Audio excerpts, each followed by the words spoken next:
بسم اللہ الرحمن الرحیم نحمدہ و نصلی علی حبیبہ الکریم۔ سورہ بقرہ کی آیت نمبر 238۔ حافظوا على الصلوات والصلاة الوسطى وقوموا لله قانتين۔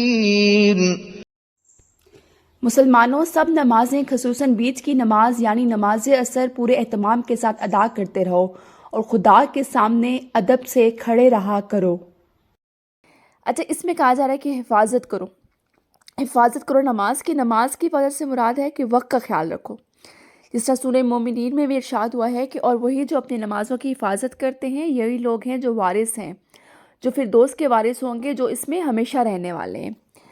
سورہ معارج کی آیت نمبر 34-35 میں بھی یہی ارشاد ہوا ہے کہ اور جو اپنی نمازوں کی حفاظت کرتے ہیں یہی لوگ جنتیوں میں عزت دیے جانے والے ہیں۔ دیکھیں، نماز تو ایک مومن کے لیے بہت ضروری ہے، جس طرح حدیثوں میں بھی آتا ہے کہ نماز جو ہے وہ مومن اور مشرک میں فرق کرتی ہے، کافر اور مومن میں فرق کرنے والی چیز جو ہے وہ نماز ہے۔ تو سیدنا عبداللہ بن مسعود رضی اللہ عنہ بیان کرتے ہیں کہ میں نے رسول صلی اللہ علیہ وسلم سے سوال کیا، تمام اعمال میں اللہ کو سب سے محبوب عمل کون سا ہے؟ آپ صلی اللہ علیہ وسلم نے فرمایا، نماز اپنے وقت پر ادا کرنا۔ یہ بخاری شریف کی حدیث ہے، یعنی کہ نماز ایسا محبوب عمل ہے اللہ تعالیٰ کے لیے کہ جتنے بھی ہم اچھے عمل کرتے ہیں ان سب میں سے بہترین جو اللہ کو پسند ہے وہ وقت پہ نماز ادا کرنا ہے۔ اور حفاظت کرو درمیانی نماز کی۔ یہاں پہ درمیانی نماز سے مراد کیا ہے؟ نماز عصر۔ بہت ساری احادیث سے جو ہے اس کی تائید ہوتی ہے کہ یہاں پہ یہ نماز عصر کا ذکر ہو رہا ہے۔ سیدنا علی رضی اللہ عنہ بیان کرتے ہیں کہ غزوہ احزاب کے دن رسول صلی اللہ علیہ وسلم نے فرمایا، اللہ ان کافروں کے گھروں اور قبروں کو آگ سے بھر دے، انہوں نے ہمیں نماز وسطیٰ سے روک دیا یہاں تک کہ سورج غروب ہو گیا۔ یہ بخاری شریف کی حدیث ہے، یعنی کہ نماز وسطیٰ یہاں پہ سورج غروب ہو گیا، اس کا مطلب ہے نماز عصر۔ حضور پاک نے بھی وسطیٰ جو ہے مطلب درمیان والی نماز کس کو کہا ہے؟ نماز عصر کو کہا ہے، ٹھیک ہے۔ سیدنا عبداللہ بن عمر رضی اللہ عنہ بیان کرتے ہیں کہ رسول صلی اللہ علیہ وسلم نے فرمایا، جس کی نماز عصر فوت ہو گئی گویا اس کے اہل و عیال اور مال سب لوٹ لیا گیا۔ یہ بخاری شریف کی حدیث ہے۔ جس طرح کی نمازیں تو سب ہی پڑھنی چاہیے، لیکن جو عصر کا وقت ہوتا ہے وہ خاص مصروفیت کا وقت ہوتا ہے، ہر کوئی اپنے کام میں مصروف ہوتا ہے، پیک ٹائم ہوتا ہے۔ اس ٹائم میں جب آپ اللہ کے لیے ٹائم نکالتے ہو تو وہ اس کی بہت زیادہ فضیلت احادیث شریف میں بھی آتی ہے، ٹھیک ہے۔ اور فرما بردار ہو کر کھڑے رہو، یعنی کہ نماز میں کوئی ایسی حرکت نہ کرو جس سے معلوم ہو کہ آدمی نماز کی حالت میں نہیں ہے۔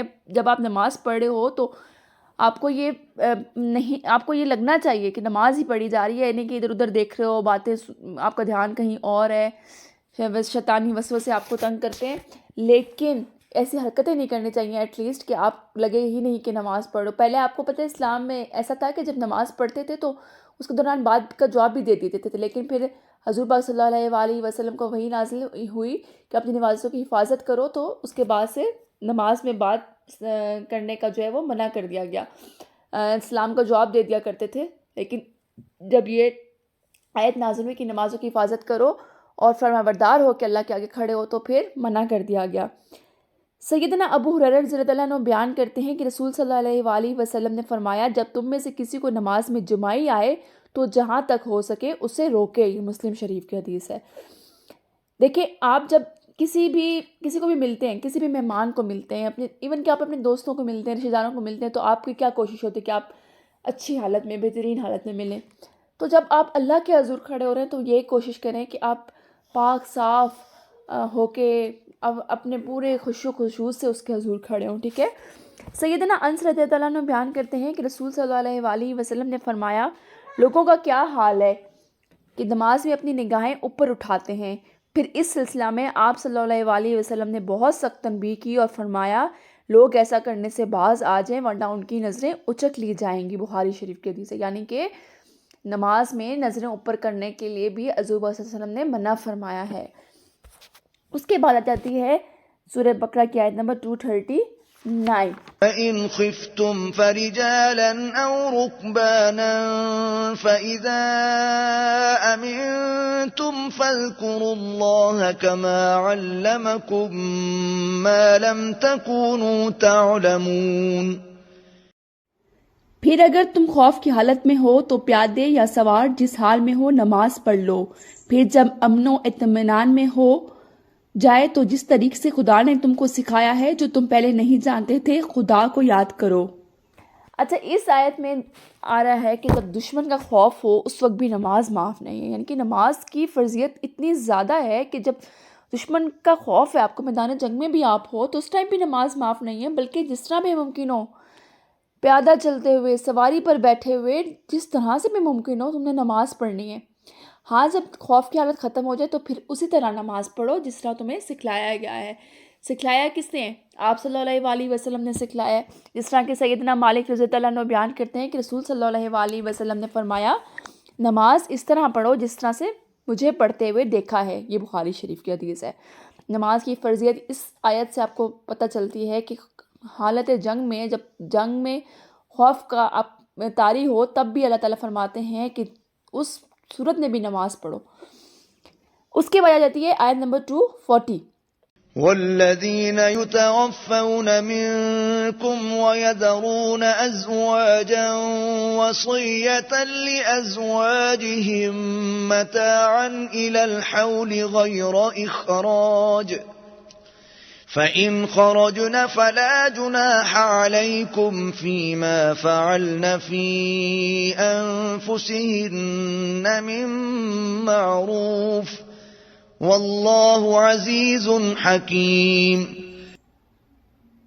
اور جو لوگ تم میں سے مر جائیں اور عورتیں چھوڑ جائیں وہ اپنی عورتوں کے حق میں وصیت کر جائیں کہ ان کو 1 سال تک خرچ دیا جائے اور گھر سے نہ نکالی جائیں۔ ہاں اگر وہ خود گھر سے چلی جائیں اور اپنے حق میں پسندیدہ کام یعنی نکاح کر لے تو تم پر کچھ گناہ نہیں، اور خدا زبردست ہے، حکمت والا ہے۔ اچھا اس آیت کا معنی یہ ہے کہ جب آدمی کا موت کا وقت قریب ہے تو وہ اپنی بیویوں کے لیے ورثہ جو ہوتے ہیں آدمی کے، اس کو وصیت کر جائیں کہ انہیں 1 سال تک گھر سے نکلنے پر مجبور نہ کریں اور نان نفقہ بھی دیں۔ اب آپ کے مائنڈ میں آئے گا کہ عدت جو ہے اس کا ٹائم تو 4 ماہ 10 دن ہے، تو یہ کیسی بات ہے کہ بھئی 1 سال؟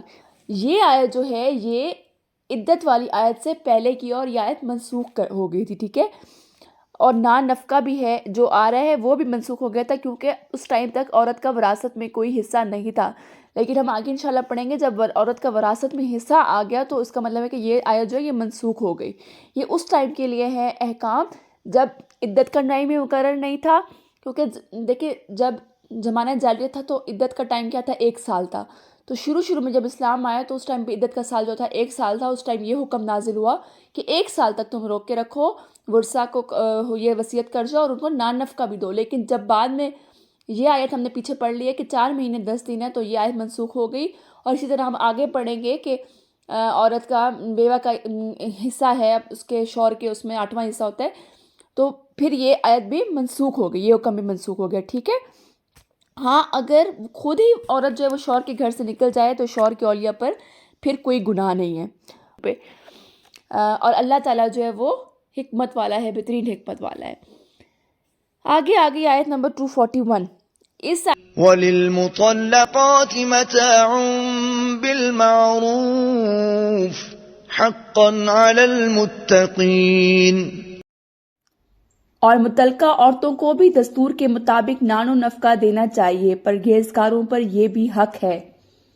آیت میں پھر وہی بات آ رہی ہے کہ جو یہ عام حکم ہے، ہر متعلقہ عورت اس میں شامل ہے، چاہے اس کو کس قسم کی بھی طلاق ہوئی ہے، کہ کچھ نہ کچھ اس کو دے دیا جائے۔ یعنی کہ طلاق کے بعد مہر تو ایک عورت کا حق ہے نا، مہر کے علاوہ بھی کچھ نہ کچھ عورت کو دے دیا جائے تاکہ عورت کی کچھ نہ کچھ دل جوئی ہو جائے، یہ احسان کا تقاضا ہے، ٹھیک ہے؟ اس کے بعد آ جاتی ہے آیت نمبر 242۔